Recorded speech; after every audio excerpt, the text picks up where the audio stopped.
It's been a long day for you, is it? Huh? Okay, so you've had lots of discussions, I think a lot of discussions amongst yourself. I don't know what I can add, yeah? So I think many of you have been in this industry for long, you've been through it, so probably you know more than me in terms of what is happening. So what I'm trying to do here is really give a little bit of my own views in terms of what it is, yeah? So I don't think it's going to be anything very new, but maybe I'll spend 10-15 minutes talking about it, and if there are any questions or anything you want to ask, then we can take that forward. Now everyone talks about the future work, etc., etc. So lots of things happening, yeah? So instead of really going too much into the broad thing, I thought I'll be a little more specific and exactly look at some things, in terms of and what changes, what it means to work, and what it means to the kind of people we develop in our institutes. Yeah, can you hear me at the back? Yeah. Fantastic. Okay, so let's look at what is happening. I think when we're looking at various things, there's change all around. And people call this the VUCA world, because lots of volatility, because lots of changes, and there are events that they didn't think will happen is happening. So this change is becoming much more rapid, much more fast. One of the key drivers of change is technology. Yeah, and what is technology doing? You know all of this. You have artificial intelligence, which is changing some. And what will it change? It will change the way decisions are made. It'll change the way that we as managers take decisions and implement things. So hopefully that will change. The second thing is, the use of virtual reality that people talk about. And what it does, I think it's going to really over time maybe, and virtual reality, augmented reality, whatever it is, that's going to help you do many things. And in terms of how can you really cut down the effect of space, yeah? How can you really simulate things? How can you make people take decisions based on different fields? So therefore it gives you lots more opportunities for people to decide how they want to really experience things. And there are other things. So I think there's a list of 4 or 5, but exactly what's going to happen because of all this technology is really lots more disruption and lots more uncertainty. And I think one of the things that we as managers have to live is to live with uncertainty, because we don't know with certitude that this is how we have to go. This is the strategy, because if you look at our industry, let's say the IT services industry, there may be 3 or 4 strategies which will work. How it will go, not many people can say. So you got to keep on doing, and therefore a little bit of uncertainty, living with that and evolving is going to be very important.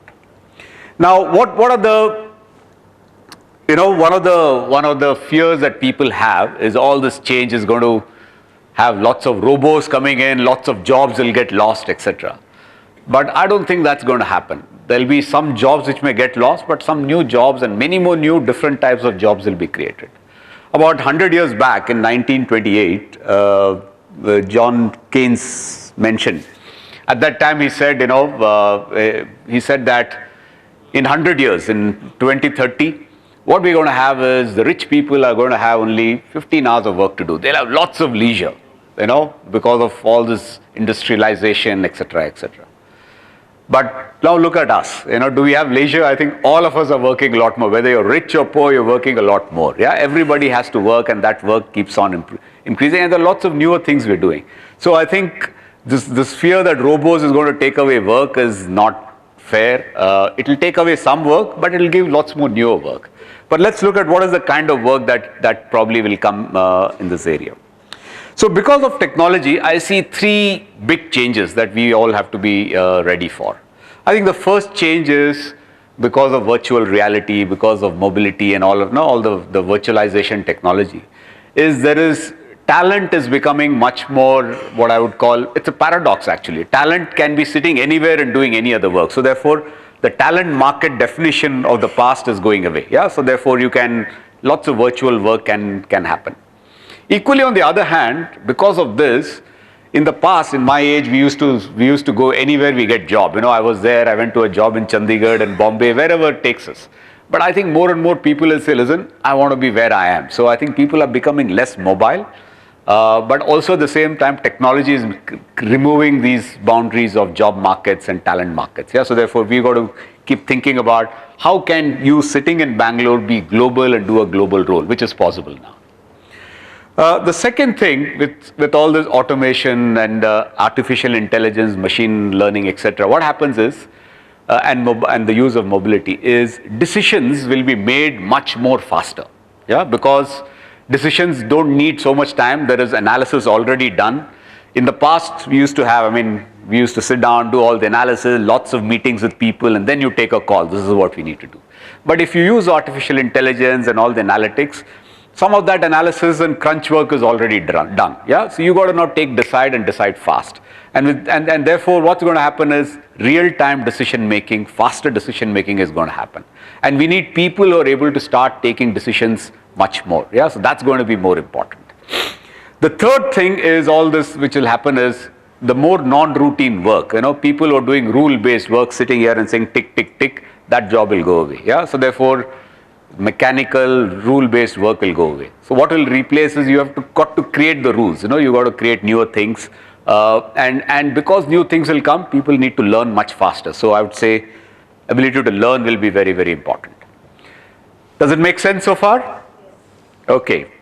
So I just thought I'll stop here, and since I've got some educators and some professors and things here, just take a quick simple model of what, it's a very basic model, and I think you will see many more sophisticated model as you go along. What I'm saying is, if you look at the left-hand side, is when you start a career. If you have a fresh management graduate, freshly passed out from one of your schools, what would he or she do? Yeah, most of the work that they would be doing is lots of analysis. Yeah, they get lots of data, they do a lot of analysis, they present analysis, they make PPTs. They present so people decide. They do, and they get things done. Okay, and there is a little bit of conceptual work that they do. The level of conceptual work they do is less. But as you go forward in your career, what's going to happen is you see the skills needed are less analysis because somebody else has done, you got less of analysis. But you got to do a lot more about connecting the dots. You got to say, okay, if something is happening in this technology, how does it impact my supply chain? So somebody has to connect the dots. Somebody has to see the patterns. Somebody has to really think a little bit longer term and put that perspective there. Now, due to automation, what's going to happen is a lot of jobs in the left-hand side will try and move away. So what you need people to start learning these parts much faster. The ability to think patterns, the ability to connect the dots, thinking conceptually, that I think people have to learn much more faster than in the past. Yeah, so you don't depend on analysis, but you got to start thinking. So therefore, as educators, you got to start training people to do that a lot more in much more complex circumstances much earlier. Yeah, so I think the curve will shrink more to the left because the jobs at the top end of that will kind of go away. Okay, so therefore, I think as leaders, what I think we want to see in our people is this. People have to have the ability to find problems. Yeah, we are very good at solving problems. Given a solution, there is something that you do. But how do you find problems? So that problem finding needs, robots can't do that. Yeah, problem finding needs a little bit of empathy. It needs a little bit of putting yourself in the shoes of the customer and others and linking things. So I think if you can start training your people to be good at finding problems, understanding what the issues are, that is half the job done.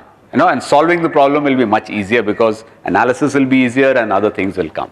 So I think let's get our own people. I don't think as Indians we are very good at it. As Indians we are very good at getting things done. But if you want to really step back and say, what is the issue and what are the core issues, I think that will be something we need to do. What leaders need to do is also see various possibilities. Yeah, I think that's the other thing that as educators you got to see. How do you make them see different possibilities, connect with different things? Learnings from one industry or one's discipline will need to be applied. So I think you got to really make people look at different industries and see what kind of learnings that you can put. So that will make them think about connecting the dots and working across things. I think the job of leaders, robots and machines won't do the job of inspiring people. Yeah, so leading and inspiring people is going to be critical. I think that's got to be that's what is going to distinguish an average guy from an excellent guy. An excellent guy has to be good at that. So I think that's one area where I think we've got to spend a lot more about how do you be a good leader, how do you, reflect, introspect, build those qualities, and that I think sometimes as leaders, as organizations or institutes, we do less of that. And the last part I would say, which is very important, is which again machines can't do but only men can do, is really all about getting people together, building synergies, trying to negotiate and get opposite views come together. So those are the skills that I think we need to see in future leaders. While we are looking at all of that due to changes in automation and the world going, also there's lots of change in the way you and I, people, what they want. The younger people want things very differently. And there are a few things that I have here which I've kind of picked up from what I've seen in terms of what the younger people want. Firstly, I think there are more options than it was in the past, and those options are going to keep increasing. Yeah, so each of the younger person who's just coming out of school or college has got lots more options to do, and options which are good. It's not that they are bad choices to do. There are a very good set of options, and therefore they are able to exercise those options. They also, because of this option, they're also very keen to do what really satisfies them. So a little more about, I'm keen on this. So they want to really take up hobbies and be passionate about things. I can see a lot more of them in every management, in XLRI when I was there, every management school, people will speak loftily. But when it comes to placements, the pecking order will always be the same. The companies that pay the most are the most kind of sought after. But I think now people... I'm working for CMR University. In one of the recent HR conferences organized by CII, the HR folks said that when we are hiring, especially the fresh graduates, they look at, earlier we used to focus on cognitive skills, now you're going to focus more on non-cognitive skills. So what's your take on it? What do you mean by non-cognitive skills? Other than the natural way of, maybe being street smart or something of that sort? So I'm not too sure what HR guys were saying non-cognitive. So I would say non-cognitive is, there are two parts to it, yeah. I think the non-cognitive part is all about social skills, yeah. Okay. Emotions and social skills, those are the ones which are non-cognitive or non-analytical kind of skills. I think, what's your take on it? I said that is important. See, I think cognitive skills also, we got to look at different types of cognitive skills. It is not about applying an analysis, it's about pattern finding, thinking, those kind of cognitive skills will be important. Non-cognitive skills are very important because, as I mentioned, it's all about inspiring people, it's about getting people together. So as you said, street smart. What is street smart? Street smart is somebody who's got a great amount of EQ because he's able to quickly understand and thinking on the feet fast and taking actions. Yeah. So this guy has got a good mix of cognitive skills, but great mix of EQ, which is able for him to quickly assess the situation, and a great mix of social skills to make things happen. That's what is street smart. So I think we got to start building those skills a lot more, the emotion skills, EQ as people call it in common language, a lot of these social skills of interacting with people, negotiating, influencing people, inspiring people.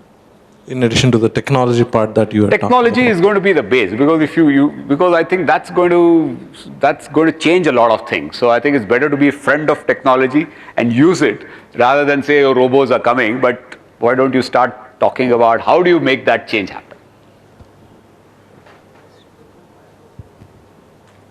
Shankar, so here is the student that will be benefiting from this talk. That is Sazia Khan. Thank you.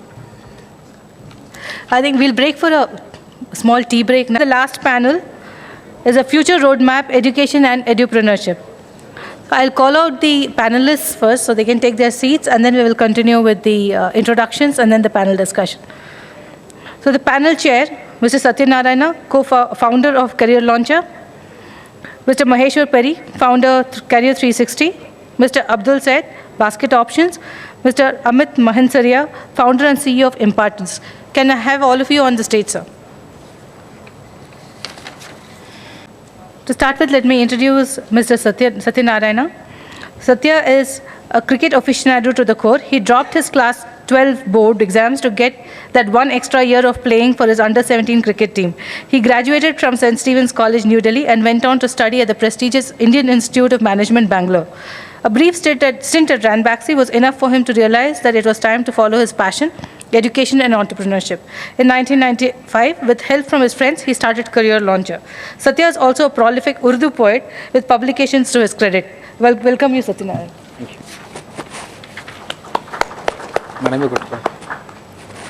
Mr. Maheshwar Peri is a founder of Pathfinder Publishing Private Limited and serves as its chairman and publisher. Mr. Peri has been the mentor for Outlook Group since April 2012. Mr. Peri works on creating the largest education portals across 6 verticals in India to advise, counsel, and handhold students and help them achieve their career goals. He started his career as an investment banker with the largest investment bank in India. He is a merchant banker at SBI Capital Markets Limited. Pathfinder Publishing, he believes that demographic dividend India seeks can turn into a nightmare if youth are not shown the right direction to maximize their capabilities. We welcome you, Mahesh Puri. Abdul Said kick-started his first entrepreneurial initiative, a risk and wealth management company, Basket Options Private Limited, during his second-year MBA in 2004. He has to his credit over 20-plus successful ventures. Abdul is also an active member of networking forums like TIE, NHRD, BNI, and prides himself in representing India as a cultural ambassador to Canada as part of Rotary Club's Cultural Exchange Program. We welcome you to sir. Mr. Mahan Surya is an entrepreneur with fascination for technology. Since past 4 years, he's involved in business development as well as day-to-day management at his education technology startup, Impartus Innovations. Prior to co-founding Impartus, Mr. Mahan Surya was an investment manager for 4 years with IDFC Private Equity, closely involved with the education and infrastructure sector. Mr. Mahan Surya earned his BTech from IIT Delhi in 2002, an MBA from IIM Lucknow 2004. He is also a regular participant and speaker at various education technology events and conferences. We welcome you too, sir.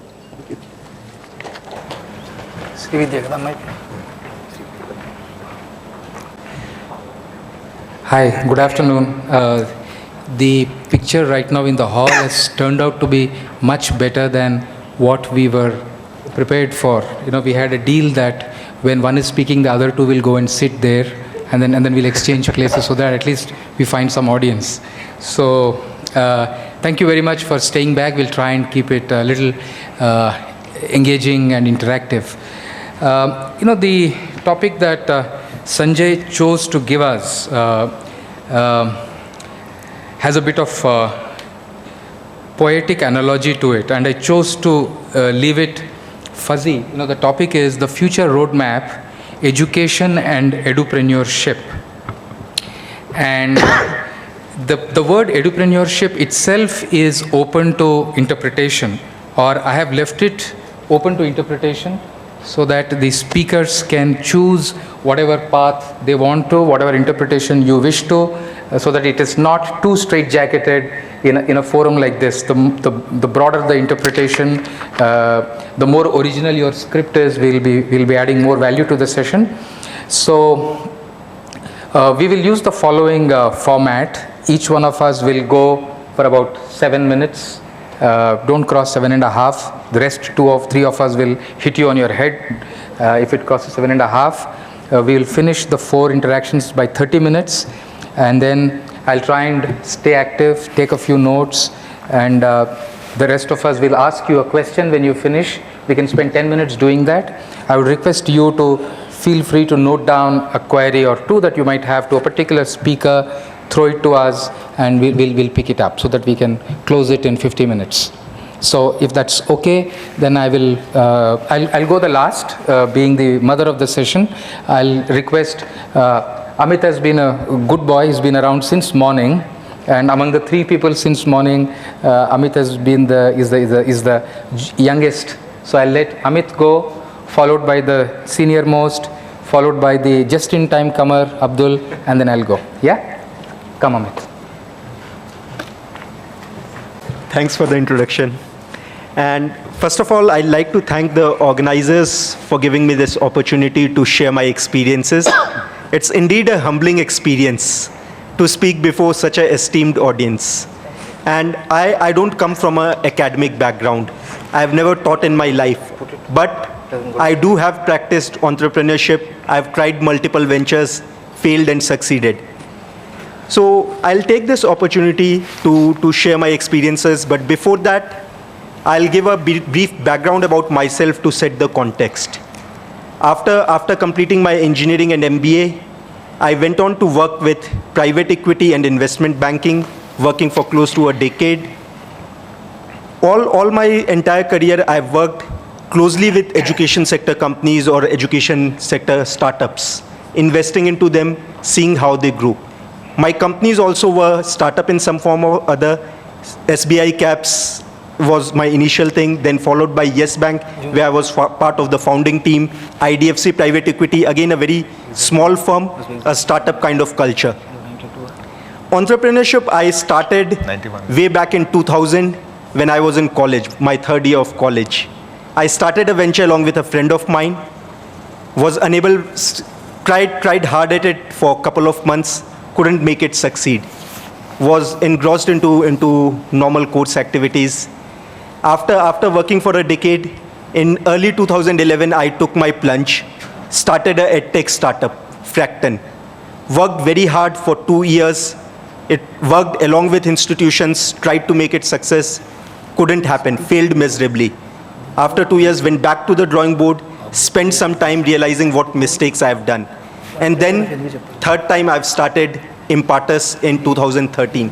I've been lucky this third time, and Impartus has given some form of success, even though it's initial. Right now, we are an 80-member team. We have presence across countries. We have subsidiaries and offices in Malaysia, Hong Kong, US, and Kenya. Impartus is a video platform. We work with educational institutions, trying to help them to get a video learning strategy. We have partnered with more than 80 plus universities, leading universities or universities aspiring to become great, to help them get a video learning strategy. Some of our renowned names would be IIM Bangalore. In Bangalore, we also have PESET, MS Ramaiah, BMS College of Engineering, SP Jain, Symbiosis. Some of the leading names are our partners. So that's a brief about Impartus and myself. There was no guidelines. He said, decide what's your understanding of the theme and then go ahead about it. In fact, I'll not be equipped to talk about future of education. I think there are much distinguished personalities. I'll limit my talk and share my experiences on a very narrow field on edupreneurship. Edupreneurship is also very wide. I'll interpret a narrow vision of it, how educational institutions should adopt entrepreneurship, should adopt best practices of entrepreneurship to grow. So that's the theme that I'll be talking upon. First, I'll talk about the need. In fact, the need is, earlier it was being debated, but now it's wide established. Institutions need to adopt this. In fact, I'll cite an example from my previous panelist, Dr. Joshi, when he talked about Guru versus Google.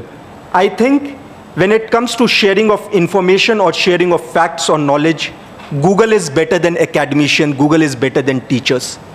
Where teachers are better is when it's teaching students how to learn, when it's teaching students how to apply the facts, apply how the knowledge, to do research activity, to do projects. Those are the areas that institutions should focus and not focus only on dissemination of information. In fact, the changes are also required because lot of online-only institutions are coming, online-only world is coming. I remember two months back, I was meeting the president of DeVry University, one of the leading chains in US, where he was sharing an example where they've launched the same course both as physical classroom and pure online. The difference is the price point of both the courses are same, exactly identical. They are charging the same fees. Around 40% of the students have opted pure online, even if they are part of the same city. And 60% are into physical classroom. The learning outcomes that they have measured over the past 2 years are quite similar. And they feel that the future of education is going to be a mix of pure online as well as physical classroom. Students nowadays learn very differently, and they are enjoying this kind of experiments. That's about the need side. Some of our partner universities also, like IIM Bangalore, before they went on to launch their MOOCs, they started around 3 years back to adopt videos as a learning medium. They started with a small